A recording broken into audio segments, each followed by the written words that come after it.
All right. So I'm chilling with the one and only 12th Planet. Yes, sir. Why don't you give your little brief bio, let everyone kind of know just where you're from, kind of where you started off in music and that sort of thing. Yeah, this 12 Planet, birth name John. It's my Christian name. My real name is actually Kojo. My dad's from Africa. I know I don't really tell many people that, but that's real spit. But yeah, I'm born and raised in Los Angeles. I grew up in the West Athens Park area. It's where Suge Knight's from, and a couple Steve Smith from the Panthers, and been playing music for a long time. Been playing music since I was probably 8th grade, 9th grade. Learned how to play bass guitar. From bass guitar went to guitar, and from guitar to piano to drums, and from there I started working with samplers and sequencers and stuff like that, and I got really into electronic music.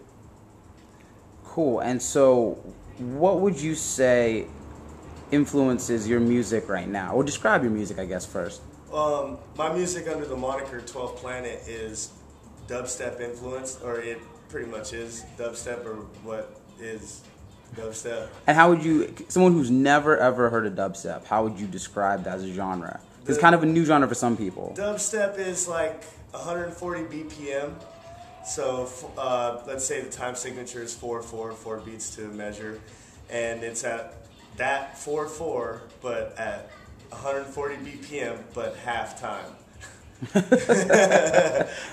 So for those that don't know, 4/4 is like 1, 2, 3, 4, 1, 2, 3, 4. So what dubstep does is, instead of the beat being 1, 2, 1, 2, they take it and they make it halftime. So it's 1, 2, 1, 2, and then, but the hi-hats in the background are going like, it's got a garagey feel in the background, but the main rhythm is halftime.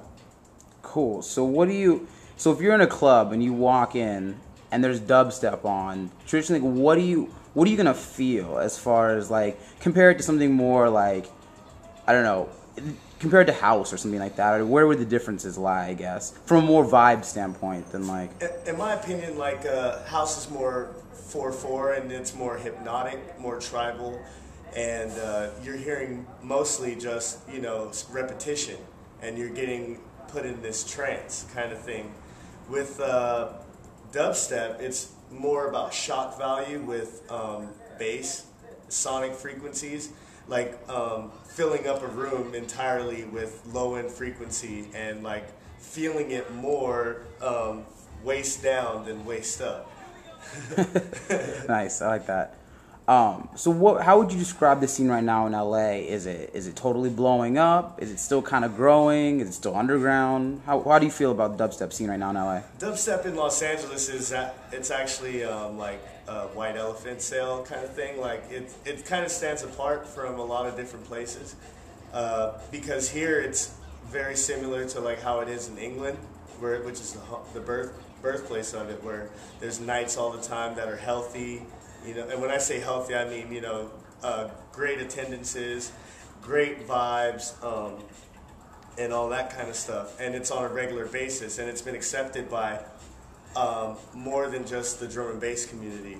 It's been accepted by house people, hip hop people, pop people, and that's the main difference between LA and the rest of the country and the world, in my opinion, because dubstep was introduced more through the drum and bass element, but here it's been accepted by many different cultures. So, do you feel like dubstep's kind of making its way into the mainstream? I mean, I've heard some things about some rappers kind of incorporating some beats, some guys like Snoop Dogg and some West Coast dudes working that in. Like, do you think that's a real possibility for dubstep to kind of break into the mainstream? And I think it already has crossed over. I mean, I was in New York a couple weeks ago, and I was listening to Hot 97, and I heard a Jim Jones track that was a dubstep track. I've heard tracks that with one of my friends, Banga, and Eve is singing on the track. And, there's like Scream doing remixes for LaRue that are being played on the radio every day, multiple times a day. people like Kid Sister working with Rusko, and I think that the possibilities are endless. We've seen Snoop Dogg with Chase and Status. I mean, I've even had my taste with working with Razzcazz, and I don't know if it's going to turn mainstream, but I think that it has a more of a cool factor than it did a year or two ago. Nice. So in LA specifically, what are some, if you want to go hear kind of the best dubstep, what are the places that you would go? No doubt you'd go to a Smog Party, which is, they're all over the place. They're either in warehouses in LA or at the Echoplex or at the House of Blues, wherever, whatever is needed to be done. In Orange County, there's Dubtroit down in Detroit Bar. That's the night that we do, and another night in Santa Ana at the bar that Free the Robots own called the Crosby. We do a dubstep night once a month there on Thursdays. One could also go to the Roxy pretty much every month, third Wednesday of the month. Scion does a house party there, and they bring the talent from all around the world. I actually have a lot of fun playing those parties and going to those parties because they keep like a more concert vibe to it, and it's exposing younger audiences to dubstep. Cool, man. And who else do you think, other than yourself, is really pushing forward for dubstep? Even in LA or internationally, who are some of the other people that, if you're looking into dubstep and trying to figure out who to listen to? On the international scale, my favorite artists, and I think they've always have been like Mala. He's probably my favorite artist, and Scream, Banga, Caspa, Rusko, Joker, Jakes. Those guys have really influenced the shape of my sound, and I look to them for inspiration and influence. In America, there's a lot of guys that are making top-notch music. One of my friends up in San Francisco, Anti-Serum, he's a great producer. You gotta check him out. Babylon System up in San Francisco, you gotta check them out. Noah D up in Portland, Lucky up in Seattle.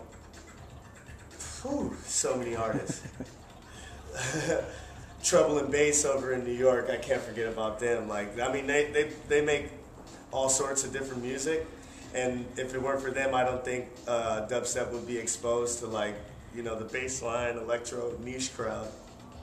Yeah, do you think, so with Trouble and Bass, I mean, I know they, Drop the Lime and AC Slater, and they kind of a gateway between, like you're saying, kind of some of the more traditional... Oh yeah, by far. I mean, dubstep was definitely more drum and bass influenced in its conception. Like, it's kind of started off as like the second room of a drum and bass party, or like the opening DJ would play dubstep at a drum and bass party, and then from that, it kind of moved into all dubstep parties, and then, but it was still like the same drum and bass core audience, but with the implementation of like Trouble and Bass, these guys that actually most of them come from drum and bass and breakcore, but they had established their name in bassline and house and breaks and stuff like that.